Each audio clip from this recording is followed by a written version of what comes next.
நாளுக்கு நாள் பலப்படுத்துகிறவர். நம்முடைய ஆண்டவர் நம்மை பலப்படுத்துகிற தேவன். கடந்த வெள்ளிக்கிழமை செய்தியோட சேர்த்து இந்த நாளிலே ஆவியானவர் இந்த வார்த்தையை தியானிக்க வைத்து ஆண்டவர் சில காரியங்களை உணர்த்தின. சில காரியங்களை வேகமாய் சொல்லி நான் ஜெபிக்க விரும்புகிறேன். கர்த்தருக்கு மகிமை உண்டாவதாக. யாக்கோபினிடத்தில் வந்து சொல்லுகிற வார்த்தை, யாக்கோபே நீ பயப்படாதே, நீ திகையாதே, நான் உன் தேவன், நான் உன்னை பலப்படுத்தி சகாயம் பண்ணுவேன். ஏன் இந்த யாக்கோபினிடத்தில் இப்படி ஒரு வார்த்தை சொல்ல காரணம், நான் உன்னை ஆசீர்வதிப்பேன் சொல்லி முடிக்காமல் ஆண்டவர் சொல்லுகிறார், நான் உன்னை பலப்படுத்தி சகாயம் பண்ணுவேன் என்று. ஏசாவினிடத்தில் இந்த வார்த்தை போகவில்லை, ஆனால் யாக்கோபினிடத்தில் இந்த வார்த்தை வருகிறது. காரணம் என்னவென்றால், ஏசாவின் மேல் இல்லாத சில காரியங்கள் பரலோகம் இந்த யாக்கோபின் மேல் பார்த்தது, இந்த யாக்கோபின் மேல் வைத்திருக்கிறது. எவர்கள் மேல் தேவனுடைய மகா பெரிய திட்டம் இருக்கிறதோ, வாக்குத்தத்தம் இருக்கிறதோ, அவர்கள் வேற எந்த பலத்தினாலும் நிற்க முடியாது. அவர்கள் தேவ பலத்தினால் மாத்திரமே நிற்க முடியும். ஏன்னா வெள்ளிக்கிழமை சொன்ன வார்த்தையை சொல்லி நான் செய்திக்குள் போகிறேன். யார் வாழ்க்கையில ப்ராமிஸ் அதிகம் இருக்குதோ அவங்க வாழ்க்கையில ப்ராப்ளம் அதிகம் இருக்கும்.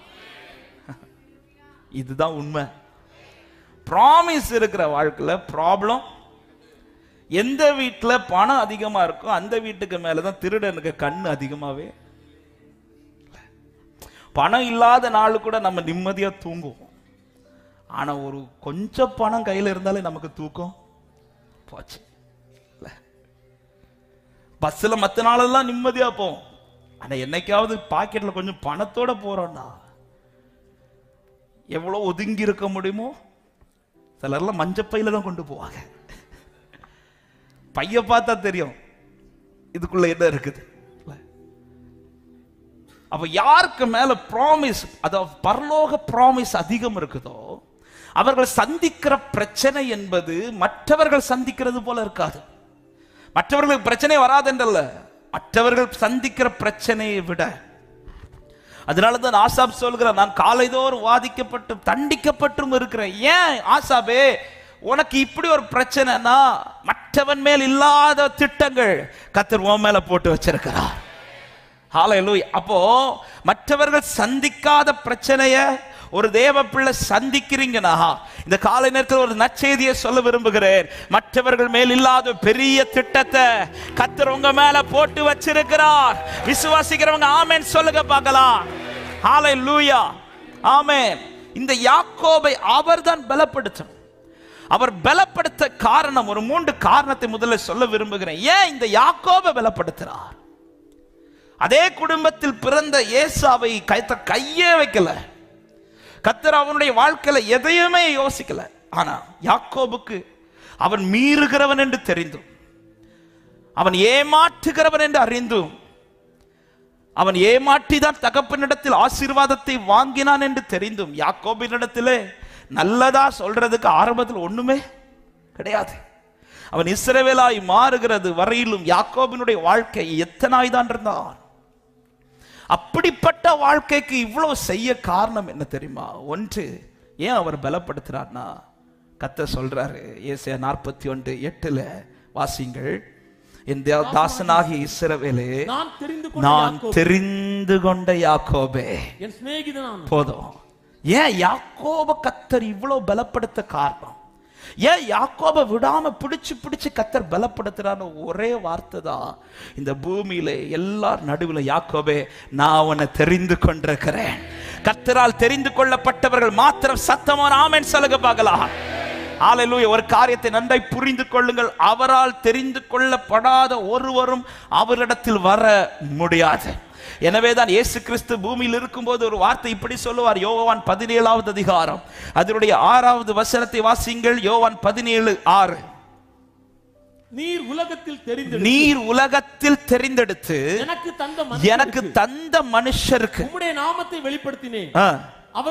அவர்கள் உம்முடையவர்களாய் இருந்தார்கள். போதும். நீர் உலகத்தில் தெரிந்தெடுத்து தந்தவர்கள். ஆமென். நீ தெரிந்தெடுத்து என் கையில யாரை கொடுத்தீங்களோ அவங்களுக்கு உங்க நாமத்தை நான் வெளிப்படுத்துறேன், அவர்கள் உம்முடையவர்களா இருக்கிறார்கள். ஏன் ஆண்டவரே இன்னும் என்ன பலப்படுத்துறீங்க? ஏன் என்ன பலப்படுத்துறதுல இவ்வளவு தீவிரம் காட்டுறீங்க?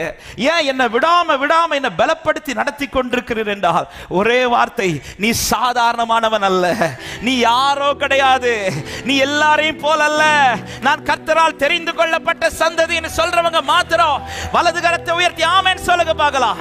நீங்கள் தெரிந்து கொள்ளப்பட்ட சந்ததிகள், கர்த்தர் தெரிந்தெடுத்திருக்கிறார். அதனால தான் ஆண்டவர் விட மாட்டேங்கிறார். தெரிந்தெடுத்தது எப்படி தெரிந்தெடுத்து வச்சிருக்கிறார்னா ஏதோ அல்ல. ஆமென். 43வது அதிகாரம் ஏசாயாவின் 1வது வசனத்தில் ஆண்டவர் சொல்லுகிறார், கடைசி வார்த்தை, உன்னை பெயர் சொல்லி அழைத்தேன், நீ என்னுடையவன் அப்படின்றார். ஆங்கிலத்தில் அழகா இருக்கு, யூ ஆர் மைன் அப்படின்றார். உன் மேல வேற யாருக்கு அதிகாரம் கிடையாது, உன்னை வேற யாருக்கு உரிமை பாராட்ட முடியாது, நீ யாரோ கிடையாது, நீ என்னுடையவன், நீ என்னுடையவன். ஹல்லேலூயா. நான் அவருடையவன் சொல்றதுல சந்தோஷம் உள்ளவங்க மாத்திரம் உங்க வலது கையை நல்லா உயர்த்தி சத்தம் ஒரு ஆமென் சொல்லுங்க பார்க்கலாம். ஹல்லேலூயா. நான் அவருடையவன், அவர் என்னுடையவர், என் நேசரன் உடையவரே, அவர் மார்பில் சாய்ந்திருவே. என் நேசரன் உடையவரே, ஹல்லேலூயா, அவர் மார்பினில் சாய்ந்திருப்பே. மணவாளியே நானும் செல்லுவேன், நானும் செல்லுவேன். ஆமென். மணவாளியே, மணவாளியே, ஆமென், நானும் செல்லுவேன்.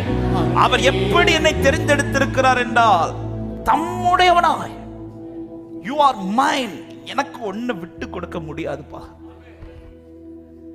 சும்மா யாரோ ஒருத்தர் நான் செலக்ட் பண்ணியிருந்தேன்னா நான் உன்னை விட்டுருவேன், நீ பலப்பட்டா என்ன பலப்படாட்டா எனக்கு என்ன.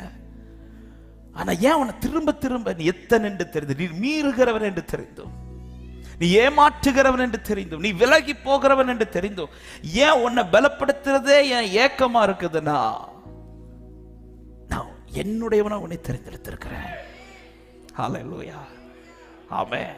எனக்கு இந்த பூமியில எந்த உறவு இல்லாட்டாலும் பரவாயில்ல, ஒரு உன்னத உறவை கர்த்தர் எனக்கு தந்திருக்கிறார். இது எனக்கு கிடைச்ச பாக்கியம் சொல்றவங்க நல்ல கைகளை தட்டி அந்த நல்ல தேவனுக்கு ஆமென். ஆமென்.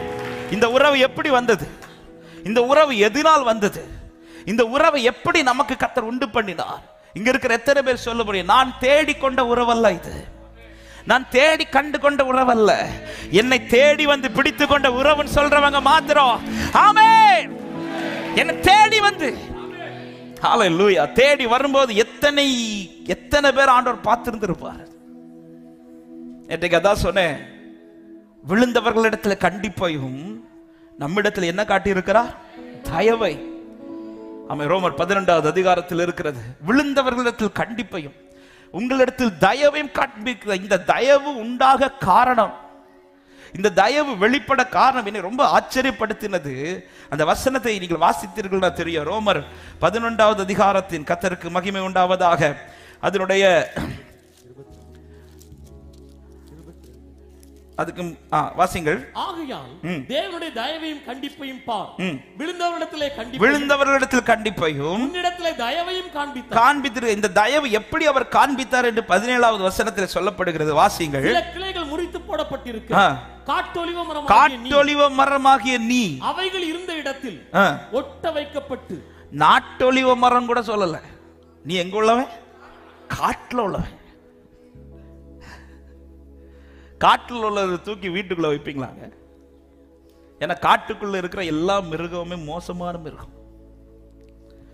வீட்டுக்குள்ள வளர்க்கிற மிருகங்கள் வேற இருக்கு. காட்டுக்குள்ள நிக்கிறது வீட்டுக்குள்ள நிக்க வாய்ப்பே கிடையாது. வீட்டுக்குள்ள என்ன நிக்கணுமோ அதுதான் நிக்கும். நாமெல்லாம் வீட்டுக்குள்ள வளர்ந்தவங்க கிடையாது, நம்மெல்லாம் அப்படி அகோரமானவர்கள் நாம். ஆண்டவர் காட்டொலிவ மரமாகிய நீங்கள் அந்த வசனத்தை வாசிக்கலாம் ஒரு விசை கூட. 17வது வசனம். சில கிளைகள் முறித்து போடப்பட்டு இருக்க காட்டொலிவ மரமாகிய நீ அவைகள் இருந்த, இந்த வார்த்தையை நல்ல கவனிங்க, அவைகள் இருந்த இடத்தில் ஒட்ட வைக்கப்பட்டு அவைகள் இருந்த இடத்தில் ஒட்ட வைக்கப்பட்டுனா அதுக்கு முன்பாக இருந்தது அவர் என்ன பண்றாரு? முறித்து போடுறார். என்ன நேற்றுக்கு ரொம்ப சிந்திக்க வைத்து ஆண்டவர் சமூகத்தில் ரொம்ப அழ வைத்த ஒரு காரியம். அதாவது இந்த மரத்துல கிளை இல்லாததினால் அல்ல என்னை எடுத்து ஒட்டினது, கிளைகள் இல்லாததினால் அல்ல என்னை தேடி வந்து ஒட்டினது. ஏற்கனவே இதோடு வளர்ந்த கிளைகள் உண்டு, வளர்ந்த கிளைகள். இந்த கிளைகள் ஒட்டப்பட்ட கிளைகள் அல்ல, இந்த கிளைகள் கூட வளர்ந்த கிளைகள். நல்ல கவனிங்க, கூட வளர்ந்த கிளைகள். ஒரு மரத்து கூட வளர்ந்த கிளை இருந்தா மட்டும்தான் அந்த கிளையில என்ன உண்டாகும் தெரியுமா? பலன், கனி. சிம்பிளா புரியும்படி சொல்லணும்னா, ஒரு மரம் இருக்குது, அந்த மரத்துல ஒரு கிளையை நீங்க முறிச்சு போட்டுட்டு ஏதோ ஒரு கிளையை தூக்கி அந்த மரத்துல ஒட்டி வச்சா ஏதாவது யூஸ் உண்டா? ஒண்ணும் வராது. ஆனா கர்த்தர் இங்க செய்யறது என்ன செய்யறாரு தெரியுமா? கூட வளர்ந்ததை முறிச்சு போட்டுட்டு, இந்த கிளை யூஸ்லெஸ் தெரியும், இந்த கிளை ஒண்ணுமே கிடையாதுன்னு தெரியும், இந்த கிளையினால ஒண்ணு நடக்காதுன்னு தெரியும், ஆனா தம்மோடு கூட அவர் ஒட்டி வச்சிருக்கிறார்னா இது எனக்கு கிடைத்த மிகப்பெரிய பாக்கியம்னு சொல்றவங்க நல்ல கைகளை தட்டி ஆமென் என்று சொல்லி. எனவேதான் சீஷர்கள்ட்ட சொல்றார், நீங்கள் என்னை தெரிந்து கொள்ளவில்லை, நான் உங்களை தெரிந்து கொண்டேன் என்று சொன்னவர் தான் சொல்லுகிறார், என்னிலே நிலைத்திருங்கள் அப்படின்றார். என்னிலே நிலைத்திருங்கள். வேற கிளைகள் இந்த மரத்தில் இல்லாததினால் அல்ல, வேற வழி இல்லாம என்ன தூக்கி ஒட்டினது கிடையாது. கிளைகள் முறித்து போடப்பட்டிருக்க. இந்த கிளைகள் அப்படி என்ன தப்பு பண்ணிச்சுன்னு ஏன் கூட கம்பேர் பண்ணி வச்சு பார்த்தா என்னை விட நல்ல கிளைகள் தான் அது. அந்த கிளைகள் பண்ண தப்பெல்லாம் நான் அதை விட மோசமா பண்ணவன், அதை விட பாவியா இருந்த என்ன பார்த்து என்ன தூக்கி அவர் ஒட்டி வச்சிருக்கிறார்னா அவர் எனக்கு காண்பித்த தயவு என்பது, ஆமா, இந்த பூமியில இப்படி ஒரு தயவை யாருக்கு காட்ட முடியாதுன்னு சொல்றவங்க. ஹல்லேலூயா.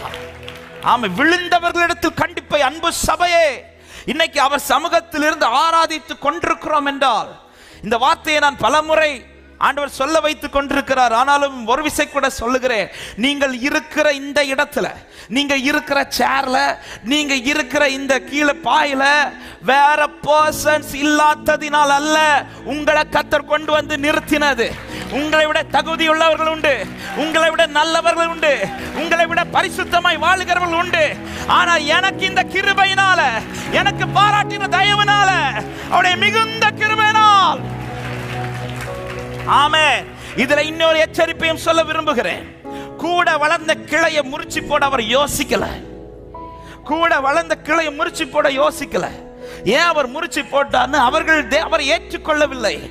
அதுதான் வேதம் சொல்லுகிறது, தமக்கு சொந்தமானதிலே வந்தார், அவருக்கு சொந்தமானவர்கள் அவரை ஏற்றுக்கொள்ளல. அவர் மேசியா என்று காண்பித்த பிறகும் அவரை அக்செப்ட் பண்றதுக்கு மனசு இல்ல, அவருக்காய் வாழ்றதுக்கு மனசு இல்ல. அந்த கிளை, கூட வளர்ந்த கிளையை முறிச்சு போடுறதுக்கு அவர் யோசிக்கல. கூட வளர்ந்த கிளையை முறிக்கிறதை விட ஒட்டப்பட்ட கிளையை தட்டி விடுறது ரொம்ப ஈஸி. ஒரு மரத்தை நீங்க டெஸ்ட் பண்ணி பாருங்க.